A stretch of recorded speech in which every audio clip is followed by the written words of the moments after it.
gisiguro o giklaro ni Hesus pagsulti nga ang motuo niya maluwas, apan ang dili motuo maunsa man maimpas.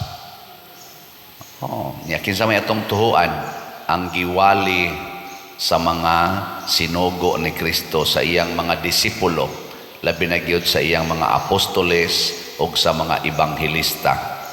Unya, ang timaan kuno sa motuo makabaton gyud gahom.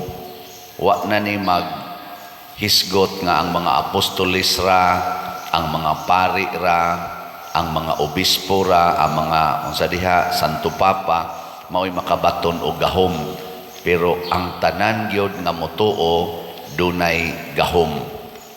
Lingi ay mong tupad ing na gigamit nimo imong gahom. Ay daghan ra ba nato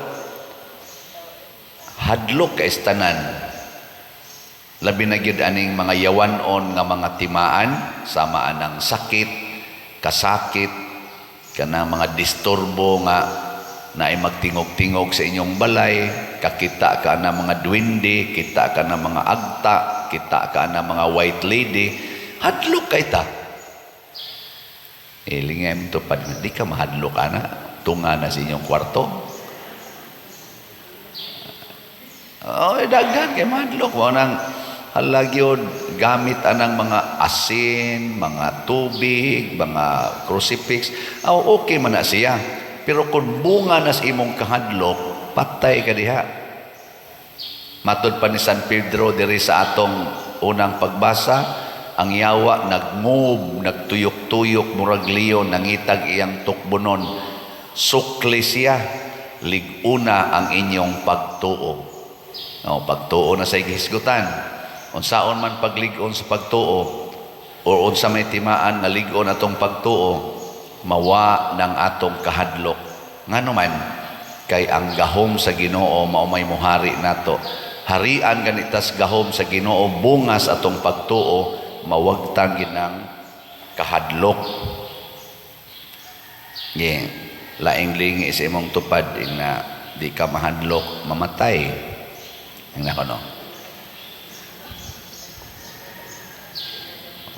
Tanawa. Hadlok gani ka mamatay, nakuha na kasiyawa. Kay ang yawa manggod, ang iya gid anang kanibang gitawag natog stronghold. Ang iya bang pagkupot nato nga murag rinda na sa atong kinabuhi, kana gyung makasud ng kahadlok. Hadlok matiguang, hadlok mapobre, hadlok mamatay, hadlok sawayon, hadlok pasakitan. Kana bisag unsang klasihas ka hadlok, hadlok mahagbong sa board exam, hadlok mahagbong sa exam, hadlok mabatignaong, hadlok buwagan sa uyab, hadlok buwagan sa bana, hadlok nga di bayras utang, hadlok nga paninglan, kana tanan pulos na kahadlok.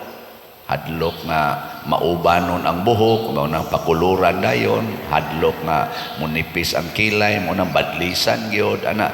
Mga kahadlok nga nagtimaan nga nakuha na kasiyawa. Nya unsa may una gyud nga gisangyaw sa mga apostoles o sa mga ebanghelista nga ang Ginoo mao gyud ang atong kaluwasan, nga ang tanang maayong butang naas Ginoo, ug ang tanan nga gihimo sa Ginoo ato gyung daygon, nga matod pastubag nato sa Salmo, sa gihapon or sa kanunay awiton ko unsa man ang kabati, ang kaayos Ginoo, ang tanan nga gibuhat sa Ginoo maayo. Nya kanang colors buhok, kinsa may gabuhat ana? Kinsay gabuhat ros color sa imong buhok, ang Ginoo o ikaw? Kita na gani mo'y maghimo, di na maayo.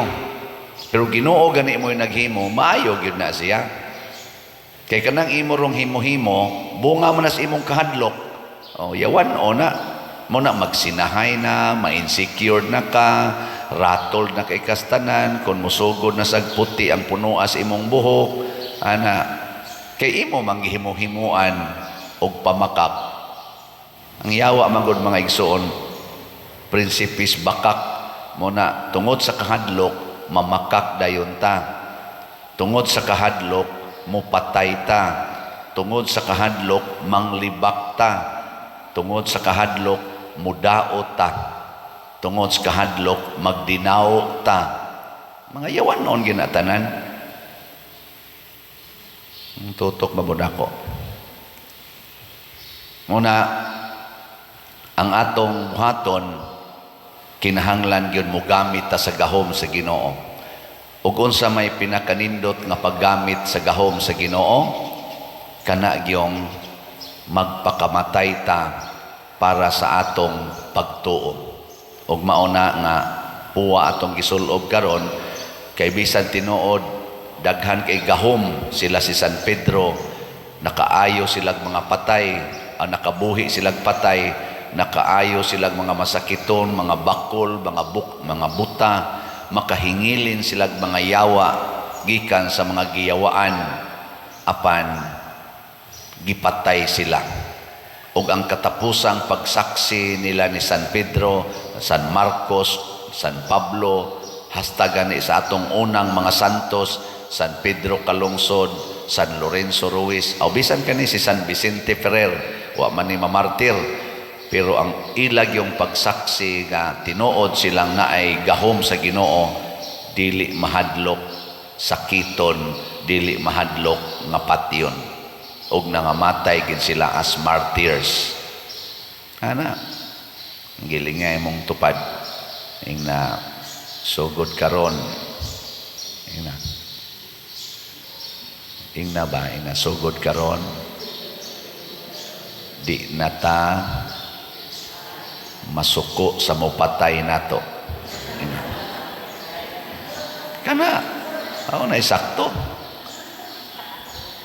Kay masuko kas buot mupatay nimo, kanang musakit nimo, awa na nakuha na ka sa yawa. Kay ang kasuko, iya man na si yawa. Yang anong nasuko man ka anang nagsakit nimo, kanang naghulga sa imong kinabuhi. Kay di pa man ka andam magpakamatay sa imong gituuhan. Matud pa diri ni San Marcos sa iyang ebanghelyo, human makigsulti kanila ang Ginoong Hesus, gidala siya ngadto sa langit ug milingkod sa tuo sa Dios. Mao kini ang pagtuong gitudlo nato sa mga apostoles nga paghumag kabanhaw ni Hesus, misaka siya sa langit ug naglingkod sa tuo sa Dios. Kita sang tanan nga motuo ni Hesus ug magpakamatay, musaka ra sa tas langit ug mulingkod tupad sa atong Ginoo. Ganahan ba mong mulingkod tupad anang imong gikatupad karon? Ganahan ka? Ganahan tayo magkatupad ta sa atong mga mahal sa kinabuhi. Nindot kayo, pero ang pinakanindot yun kanang mulingkod ta tupad sa Ginoo didto sa iyang gingharian. Kinsa ra may makaabot didto, kadto ra sang andam magpakamatay dinhis kalibutan aron pagsaksi sa tinuod nga pagtuo. Muna dili kay ta palabi og ratol.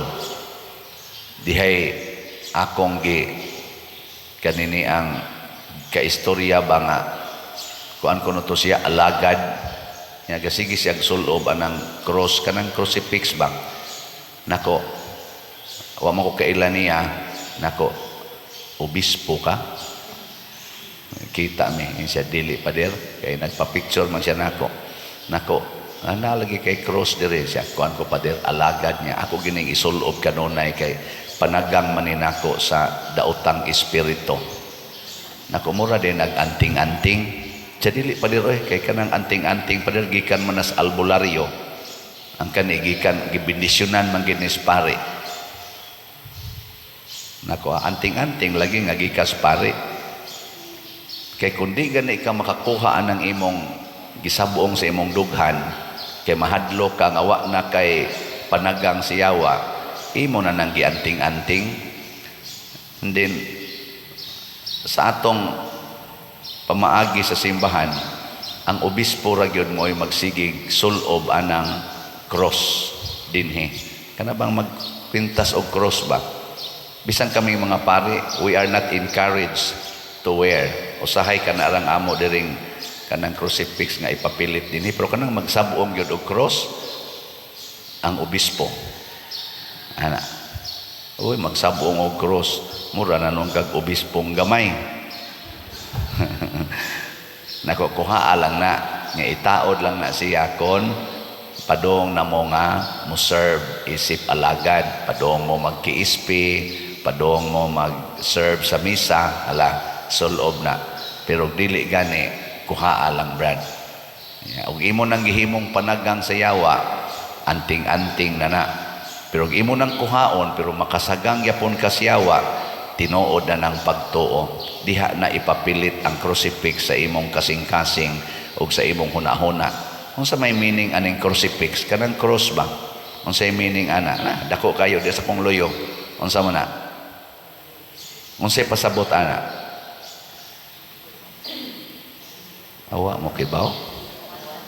Nga atong gidawat nga ang kamatayon sa cross makaluwas. Mao nang andam sadtang magpakamatay sama ni Kristo. Asa man nimo ibutang? Imo isabong? Dili oy. Puyi na.